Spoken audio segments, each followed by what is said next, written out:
하나님 말씀은 느헤미야 2장 11절에서 20절까지의 말씀입니다. 느헤미야 2장 11절에서 20절까지의 말씀을 교독하겠습니다. 느헤미야 2장 11절입니다. 내가 예루살렘에 이르러 머무른 지 사흘 만에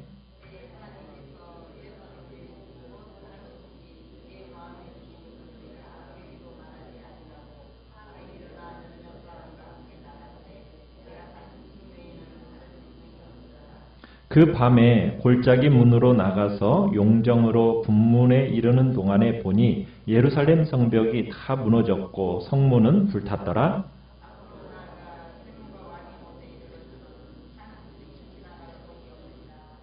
그 밤에 시내를 따라 올라가서 성벽을 살펴본 후에 돌아서 골짜기 문으로 들어와 돌아왔으나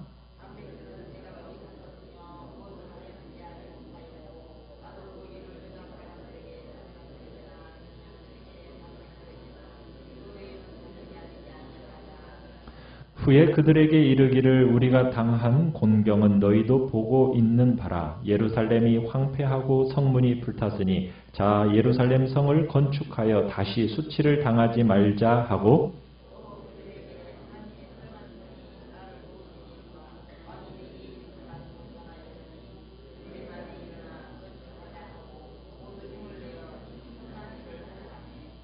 호론 사람 산발랏과 종이었던 암몬 사람 도비야와 아라비아 사람 게셈이 이 말을 듣고 우리를 업신여기고 우리를 비웃어 이르되 너희가 하는 일이 무엇이냐 너희가 왕을 배반하고자 하느냐 하기로 내가 그들에게 대답하여 이르되 하늘의 하나님이 우리를 형통하게 하시리니 그의 종들인 우리가 일어나 건축하려니와 오직 너희에게는 예루살렘에서 아무 기업도 없고 권리도 없고 기억되는 바도 없다 하였느니라. 아멘.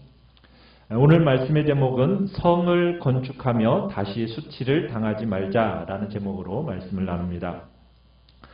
느헤미야가 넉 달을 기도하면서 기다리다가 하나님의 응답 가운데 예루살렘 땅으로 돌아오게 되었습니다. 그리고 이제 예루살렘 성벽을 다시 건축하게 되는데요. 느헤미야가 건축하는 과정을 이 느헤미야서가 잘 기록해 놓고 있지만 이 건축하기 전에 이 느헤미야가 어떻게 하고 있는지를 우리가 한번 눈여겨볼 필요가 있습니다.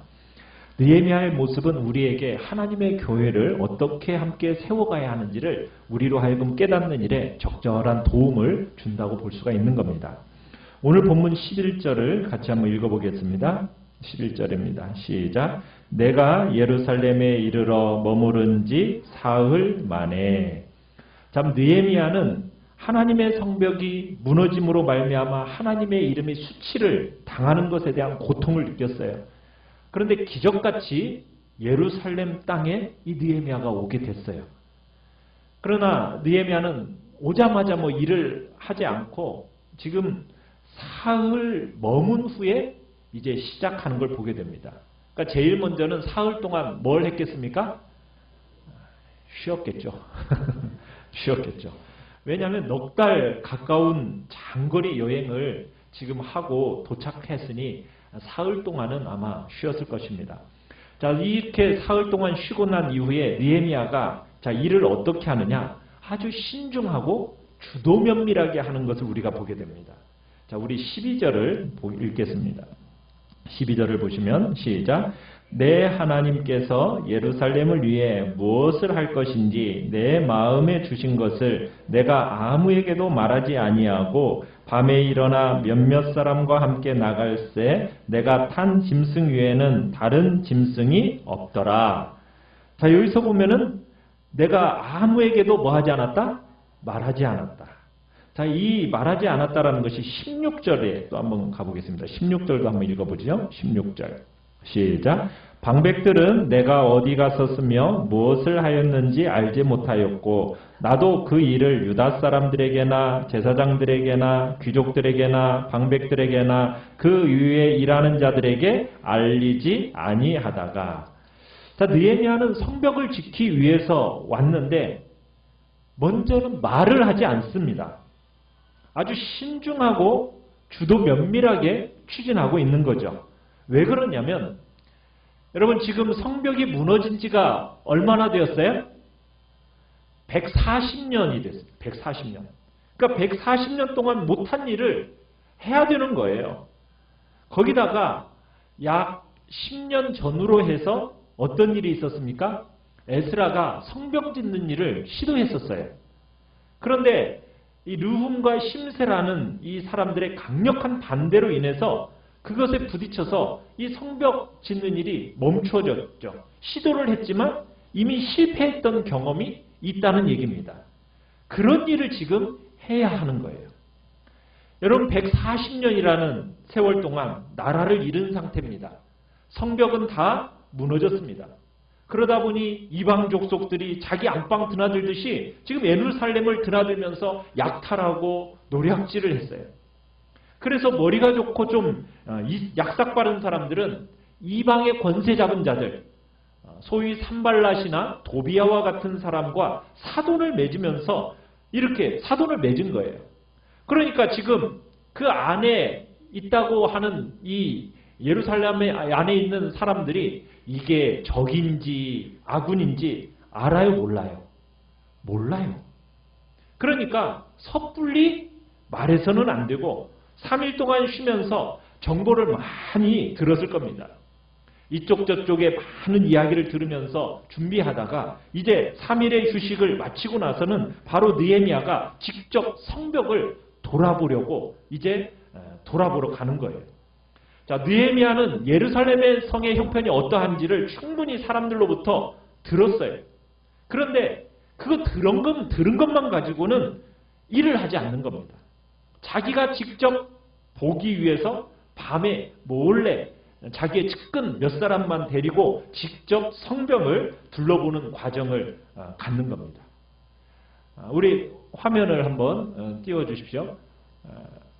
화면 느헤미야 성벽에 대한 화면을 한번 보도록 하겠습니다.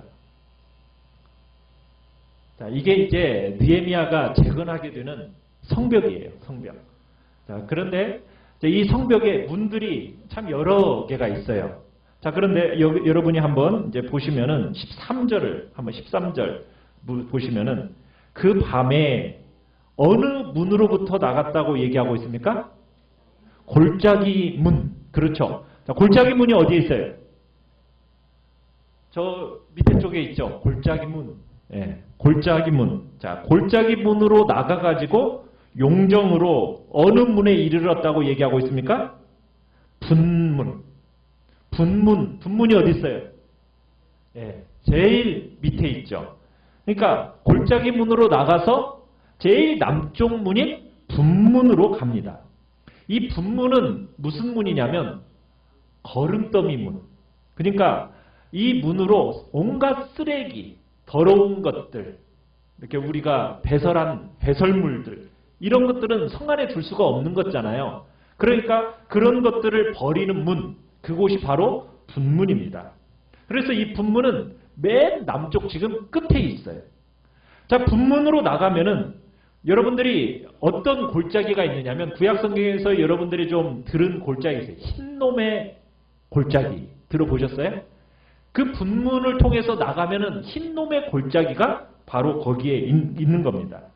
자, 그래서 이제 분문을 돌아서 오른쪽으로 올라가면은 무슨 문이 있어요? 샘문 있죠. 샘문. 그 샘문을 거쳐서 왕의 못으로 해서 골짜기를 통과합니다. 그리고는 다시 어디로 돌아왔어요? 더 이상은 지나갈 곳이 없어가지고 15절에 보니까 골짜기 문으로 다시 들어와서 돌아왔다. 15절에 그렇게 얘기하고 있어요. 그러니까 밤에 느헤미야가 직접 몇몇 사람과 함께 현장 답사를 한 겁니다. 현장 답사를 하고 나서 때가 되니까 백성들을 모아놓고 이제 말을 시작해요. 느헤미야는 들은 것만 가지고 일하지 않습니다. 자기가 직접 보고 그리고 주도 면밀하게 신중하게 답사한 후에 상황이 어떤가 그렇게 충분히 확인하고 나서 그 준비를 다 마치고 나서 일을 시작하는데 그 일을 시작함에 있어서 자기가 왜 백성들 앞에 왔는지를 말합니다. 자, 우리 오늘 본문 17절을 우리 같이 한번 읽어보겠습니다. 17절입니다. 시작. 후에 그들에게 이르기를 우리가 당한 곤경은 너희도 보고 있는 바라. 예루살렘이 황폐하고 성문이 불탔으니 자 예루살렘 성을 건축하여 다시 수치를 당하지 말자 하고, 자 여기에서 핵심적인 단어 거기다 한번 동그라미를 한번 쳐보십시오. 무슨 단어냐면 수치라는 단어입니다. 수치.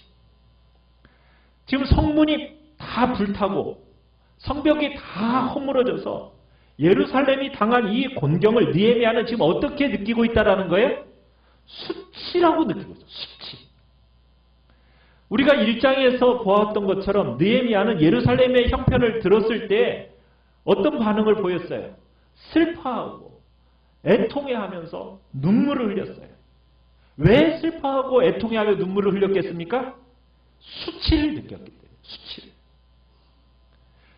그래서 성벽 건축하는 일에 있어서 지금 정말 중요한 요소가 뭐냐? 바로 이 수치입니다. 수치. 성벽이 지금 몇 년 동안 허물어져 있었다고요? 140년이 넘게 허물어져 있었어요. 지금 느헤미야가 함께 일을 하려고 하는 사람들은 지금 성벽이 무너져 있는 것에 익숙해 있는 사람들입니다. 이 사람들은 태어날 때부터 성벽이 있었어요? 없었어요? 무너져 있는 상태 가운데 있었어요. 지금 무너져 있는 거 예루살렘 성벽이라고요. 이 성벽이 세워져 있는 모습을 보지 못했고 지금 자기들이 살아가는 모습은 그냥 무너진 성벽 가운데서 그냥 살아가는 거예요. 그 삶이 익숙하겠죠. 그렇지 않겠습니까? 여러분 익숙한 것을 바꾼다는 것이 쉬워요? 어려워요? 어려워요. 그죠? 익숙한 것을 바꾼다라는 것을 우리가 너무 어렵다라는 것을 알 거예요. 그리고 사람들이 익숙한 걸 바꾸는 걸 좋아해요? 싫어해요? 싫어해요. 왜요? 사람들은 익숙한 것들을 바꾸는 걸 원하지 않아요. 여러분 140년이라는 세월 동안 성벽이 없는 채 살아왔어요. 그것에 익숙한 거예요. 여러분 빙점이라는 소설을 쓴 일본의 소설가가 있습니다. 미우라 아야코라는 작가인데요. 이 사람이 이런 말을 했어요. 이 사람이 병으로 고통 속에서 소설을 쓴 사람이에요. 그러면서 이 사람이 뭐라고 했냐면 나는 평생 병으로 고생했기 때문에 병은 겁이 안 납니다. 병으로 오랫동안 죽을 고비를 넘겼기 때문에 죽음도 다 마음으로 받아들여서 별로 죽음에 대한 겁도 나지 않습니다. 그러나 내가 땅을 살면서 제일 두려워하는 것이 있다면 그것은 익숙해지는 것입니다. 이렇게 얘기했어요. 익숙해지는 것. 그러니까 미우라 아야코는 병 걸려서 죽음까지도 다 받아들이다 보니까 그것은 두렵지 않은데 익숙해지는 것. 그 익숙해지는 것을 제일 두려워하면서 살았다고 얘기하고 있는 거예요. 여러분 사람이요 익숙해지잖아요. 그리고 변화를 싫어하게 되면 너무 많은 것을 잃게 되고 맙니다. 140년 동안이나 성벽이 없이 살아왔던 이 사람들에게 그런 익숙함에 익숙해져 있는 이 사람들에게 성벽을 같이 쌓자 하는 말이 쉬운 주제이겠습니까? 어려운 주제이겠습니까? 쉽지 않은 주제예요. 어려운 주제예요. 거기다가 이 사람들은 한번 실패를 경험했던 사람들이에요. 10여 년 전에 한번 지어보려고 했어요. 했다가 어떻게 됐어요? 왕에 의해서 다 세웠던 것까지 다 무너뜨리고 불태움을 당했어요. 했더니 뭐 하더라? 안 되더라. 해보았는데 안 되더라. 이 패배의식에 지금 사로잡혀 있는 겁니다. 에스라와 함께 한번 시도했었는데 안 되었어요. 주변 사람들이 얼마나 펄쩍펄쩍 뛰면서 반대하는지 생생하게 겪었던 사람들이 바로 이 사람들이에요. 익숙해져 있을 뿐만 아니라 패배의식에 사로잡혀 있는 사람들입니다. 거기다가 지금 이 성을 누가 짓겠다고 하는 겁니까?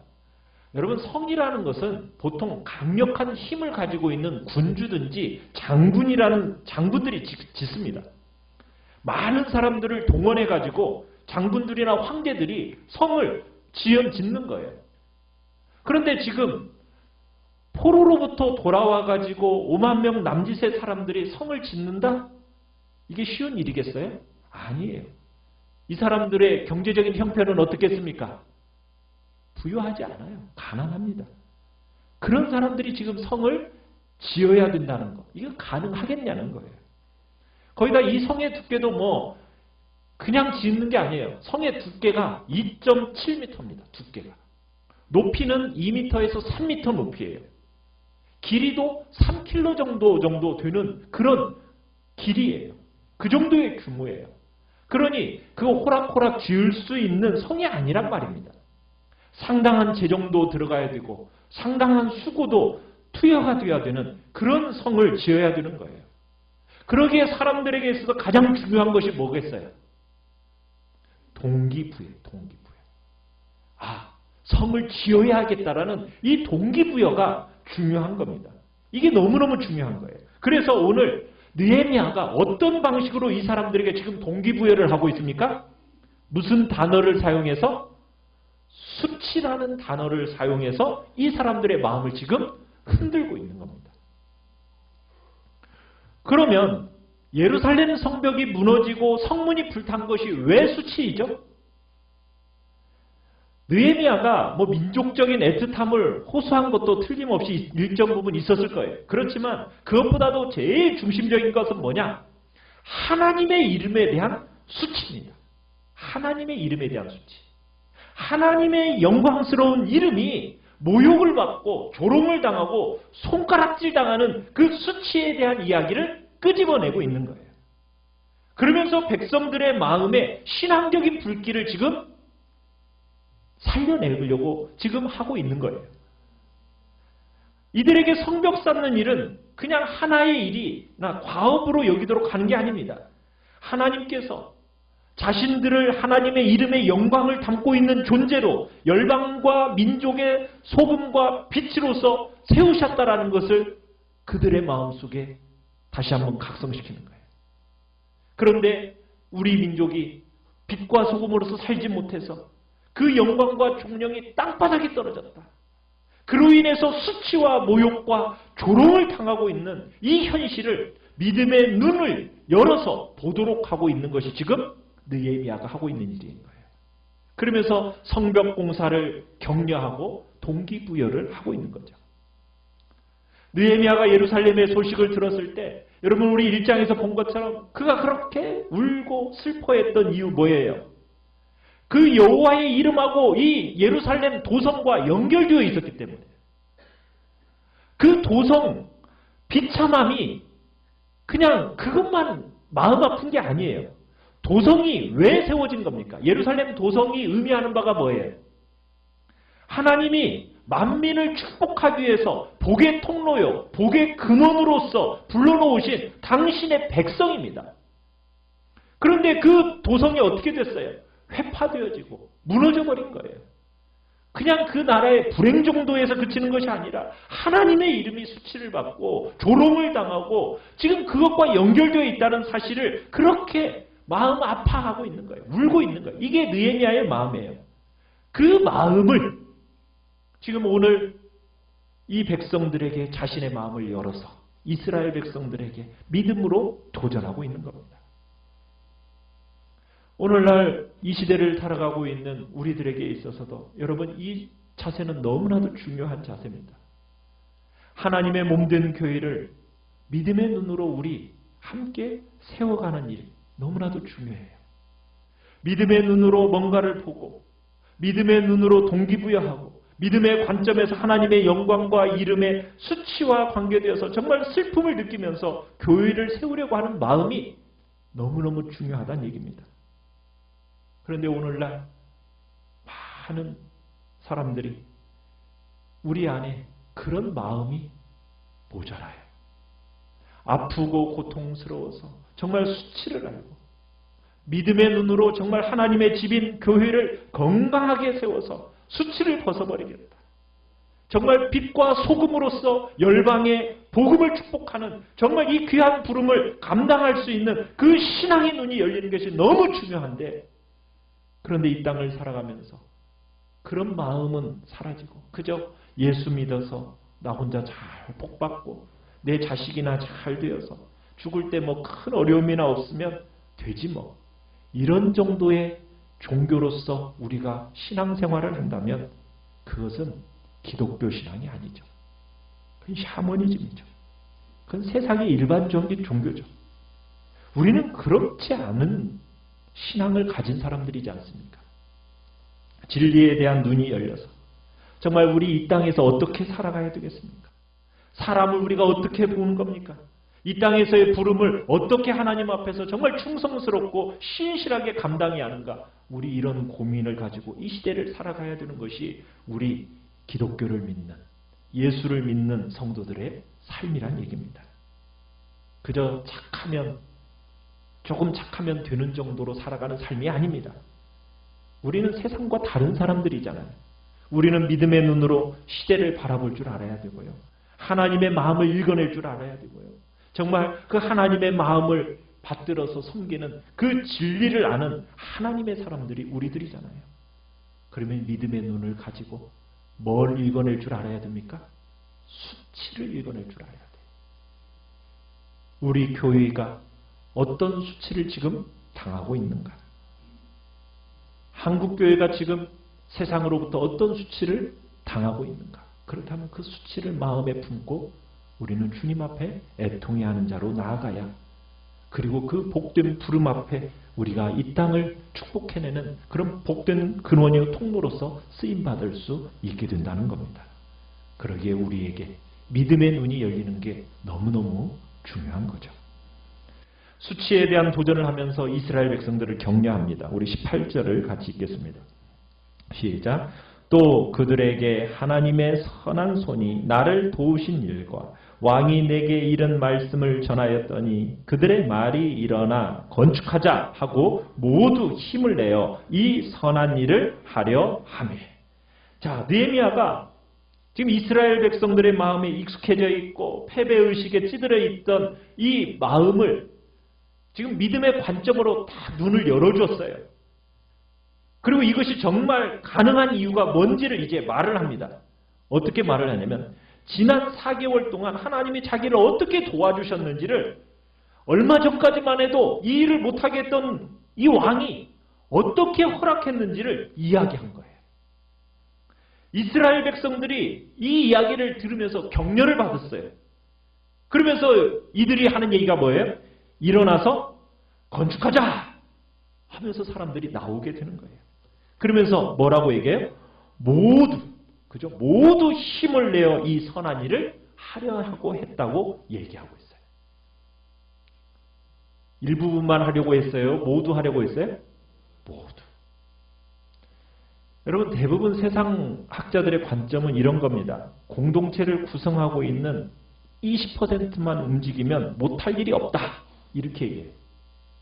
20%가 움직여지면 거의 80%의 이상의 일들을 할 수가 있다는 것이 세상학자들의 관점입니다. 그러면서 세상의 리더십은 어떤 리더십을 요구하느냐? 앞에서 뭔가를 계속 만들어내면서 끌어가는 그런 리더십이 중요하다고 생각하는 것이 세상 리더십이에요. 그러나 교회는요, 그렇지 않습니다. 교회는 그렇게 세워지지가 않아요. 교회는 몸을 구성하는 여러분 하나하나가 자신의 역할을 감당할 때 교회답게 세워지는 거예요. 20%의 사람들만 일하고 나머지는 가만히 있는 그런 공동체는 교회가 아닙니다. 오늘 본문에서도 백성들이 모두 다 일어나서 함께 일한다는 거예요. 여러분들이 목사님만 믿어요. 목사님만 따라갈게. 그렇게 하면 돼요? 안 돼요? 그런 말로 가는 거 아니에요. 다 같이 모두 다 함께 동참하면서 가는 거예요. 교회는 세상과는 다른 공동체입니다. 그냥 훌륭하고 신실한 중직자 몇 분만 잘하면 되는 그런 공동체가 아니란 얘기예요. 교회는 그렇게 지어지는 공동체가 아닙니다. 교회를 구성하고 있는 모든 사람들이 일어나서 이 선한 일을 하자. 이렇게 나와야 하나님의 집이 세워지는 거예요. 하나님의 집을 구성하는 이 성벽을 세우는 거 한두 사람이 할 수 있는 일이 아니었어요. 모두가 함께 헌신해야 가능한 사역이었다는 얘기입니다. 동기부여를 받은 모든 사람들이 일어나서 이 귀한 일을 하려고 나섰습니다. 자, 그런데 그 귀한 일을 하려고 나섰는데 어떤 일이 일어났어요? 19절 읽겠습니다. 시작. 호론 사람 산발락과 종이었던 암몬 사람 도비아와 아라비아 사람 게셈이 이 말을 듣고 우리를 업신여기고 우리를 비웃어 이르되 너희가 하는 일이 무엇이냐? 너희가 왕을 배반하고자 하느냐? 하기로.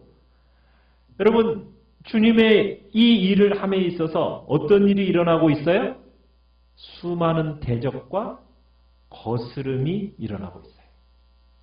그런데 여러분, 하나님의 일은 수많은 대적과 거스름을 감당하면서 지어지는 집이 하나님의 집입니다.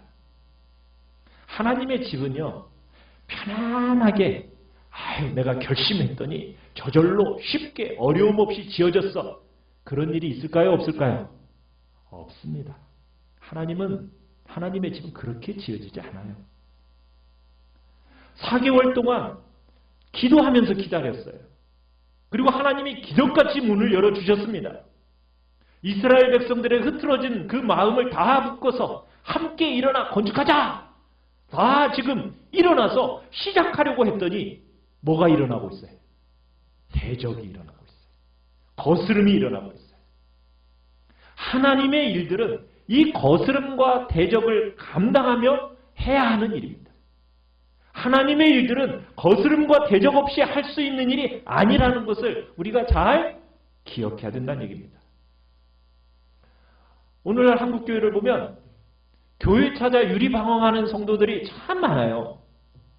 여기저기서 목회자들에게 실망하고 교회에서 아픔을 겪다 보니까 많은 사람들이 교회의 몸의 한 부분을 구성하고 함께 신앙생활을 하는 것을 어려워하고 떠나면서 여기저기 자기 마음에 맞는 교회를 찾아 떠나는 성도들이 우리 한국교회에 참 많습니다.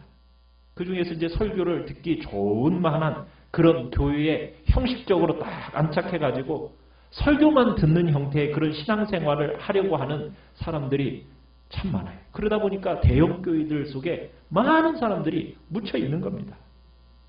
여러분, 그렇게 하면 하나님의 집이 지어질까요? 안 지어질까요? 안 지어지죠. 하나님의 집은 그렇게 지을 수 있는 게 아니에요. 여러분, 우리가 기대하는 이상적인 공동체가 있어요. 그죠? 이상적인 공동체, 어떤 공동체? 정말 우리의 마음을 상하게 하지 않고, 우리를 걸려서 넘어지게 하지 않고, 우리를 시험에 들게 하지 않고, 우리를 거스르는 자들이 일어나서 반대하는 일이 없는 그런 이상적인 공동체. 이 땅에 있을까요? 없을까요? 이 땅에 없습니다. 예수님이 오셔야죠. 그죠? 예수님이 오셔야죠. 그게 오셔야 가능하죠.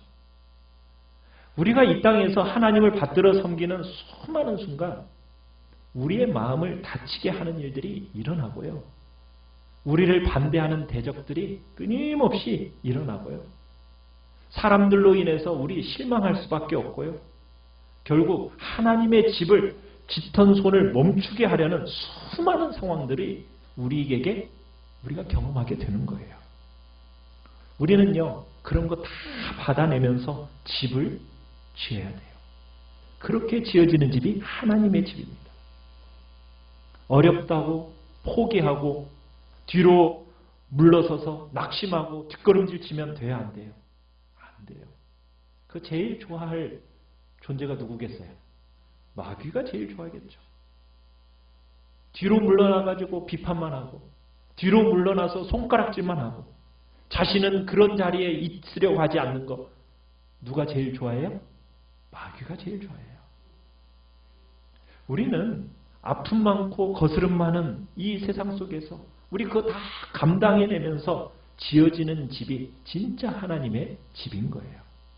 하나님의 몸된 교회는 죄가 없는 진공 상태에서 지어지는 게 아니에요. 불완전한 나, 그리고 주변의 수많은 대적과 거스름을 당연한 것처럼 우리는 여기면서 주님의 집을 지어가는 거예요. 수많은 불완전들과 한계들을 다 받아내면서 인정하면서 지어가는 겁니다. 하나님이 우리 안에서 행하신 그 선한 일이 반드시 될 줄 붙들고 주님의 집을 지어가는 거예요. 느헤미야가 경험했던 것처럼 하나님의 선한 손이 나를 도우시네. 그래, 그 하나님의 선한 손이 나를 도우시고 하나님의 이 선한 일을 통하여 결국 하나님의 집은 지어갈 거야. 그게 바로 하나님의 집이죠. 여러분, 상처와 질고와 한계가 가득한 사람들의 마음을 어루만져 줄 수 있는 그런 공동체가 되려면 그런 일들을 다 감당해내야 되는 거예요. 때로는 해석할 수 없는 질고와 아픔, 슬픔. 여러분, 그런 것들을 함께 올 줄 아는 하나님의 집. 그런 식으로 지어지는 겁니다. 그래야 우리가 슬픔 많은 세상을 향하여 위로할 수 있는 공동체가 될 거 아니겠습니까? 그냥 문제 다 하나님의 해결을 위해서 난 문제 하나도 없어. 나는 너무 평화롭고 완전해. 여러분, 그렇게 말하면 누가 우리를 주목하겠어요? 정말 아픔 많은 사람들이 찾아가겠습니까? 아니에요. 고통 속에 쉼을 얻고 정말 해석되지 않는 삶의 자리에서 정말 아픔 가운데 위로를 얻을 수 있는 유일한 공동체는 그 모든 삶의 자리에서 이런 거스름과 아픔들을 다 받아내면서 이겨내고 지어진 하나님의 집, 그런 공동체야만이 아픔과 슬픔이 가득한 사람들에게 참된 위로를 줄 수 있는 공동체가 되는 거예요. 자, 많은 반대가 산발락과 도비아는 말할 것도 없고 누구까지 일어났다고 얘기하고 있습니까? 19절에서 아라비아 사람 게셈까지 일어났다고 얘기하고 있어요. 아라비아 사람 게셈이라는 사람은 산발락과 도비아보다도 더 세력이 강성한 인물입니다. 아라비아 북쪽 지방을 다스리는 강력한 자치권을 가지고 있었던 인물이 바로 이 게셈인데 이런 인물까지 합세한 거예요. 산발락하고 도비아만 해도 어려운데 지금 게셈 같은 강력한 사람이 붙어가지고 지금 반대하니 얼마나 고통스럽겠습니까? 자, 여러분, 이런 수고와 반대 어떻게 감당합니까? 우리 20절을 같이 읽겠습니다. 20절입니다. 시작. 내가 그들에게 대답하여 이르되 하늘의 하나님이 우리를 형통하게 하시리니 그의 종들인 우리가 일어나 건축하려니와 오직 너희에게는 예루살렘에서 아무 기업도 없고 권리도 없고 기억되는 바도 없다 하였느니라. 자, 느헤미야는 출발부터 지금 마지막까지 그의 힘의 근원을 어디에 있습니까? 그죠? 하나님이 형통케 하시리라. 하나님이 형통케 하시리라. 기적같이 예루살렘으로 돌아와서 백성들의 마음을 부추겨서 건축하자, 이 만드는 것도 참 어려운 일이었어요. 그런데 눈에 대적들이 일어나는 거예요. 그런데 이걸 보면은 막 지치지 않겠습니까? 그런데 지치지도 않고 뭐라고 말하면서 하나님이 형통케 하시리라 말하면서 그 일을 진행해 나가는 거예요. 우리가 신앙생활하면서 사람들로 인해서 실망합니다. 때로는 사람들에게 원망도 합니다. 때로는 일할 사람이 없어서 일할 사람 좀 보내달라고 말도 합니다. 느헤미야는 일어나서 건축하자 말하니까 그 사람들이 그래 다 같이 건축합시다 하면서 일어났어요. 그 사람도 붙들고 느헤미야가 이겨내는 게 아니죠. 느헤미야는 대적들이 일어났을 때 지금 뭘 붙들고 이 어려움들을 이겨내고 있습니까? 하나님이 뭐 하신다? 우리를 형통하게 하실 것이다. 하나님이 내 앞서 행하실 것이다. 하나님이 역사하실 것이다. 이것을 딱 붙들고 반대들을 다 쳐내버리는 겁니다. 이 일은 누가 할 일이다? 우리가 해야 할 일이다. 하나님의 백성인 우리가 해야 할 일이지 너희들이 할 수 있는 일이 아니다. 누군가 자꾸 나타나서 해주기를 원하지 말고 누가 해야 할 일이라고요? 하나님의 백성인 내가 해야 할 일이에요. 내가 해야 할 일. 여러분과 제가 사는 이 시대는 문제 해결이요, 어떤 한 사람이 나타나서 뭔가 쫙 해주기를 원하는 그런 시대가 아닙니다. 우리가 지어야 하는 성은 그렇게 지어지는 게 아니에요. 여러분과 저와 함께 여러분 하나님의 집을 함께 모두 하나님의 백성으로서 이 일을 함께 동참하며 지어가야 되는 거지. 아유, 목사님이 알아서 하겠지. 이 저 혼자 하는 일이 아니에요. 장로님들이 알아서 하겠지. 중직자들이 알아서 하겠지. 이렇게 가는 공동체가 아니라는 거예요. 하나님의 공동체는 여러분 옛날 영웅시대처럼, 영웅주의 시대처럼 훌륭한 지도자 한두 사람이 나오면 되는 그런 시대가 아닙니다. 우리 한 사람 한 사람이 정말 새로워지고 달라져서 살아계신 하나님 앞에서 함께 성벽을 함께 지어려 가려고 하는 그런 일들이 이 시대 가운데 우리에게 요구되고 있는 거예요. 함께 일어나서 함께 그 성벽을 지어서 정말 하나님의 집을 견고하게 세워내는 일들을 우리 함께 감당해내기를 간절히 바랍니다. 함께 하나님의 집을 지어 가십시다.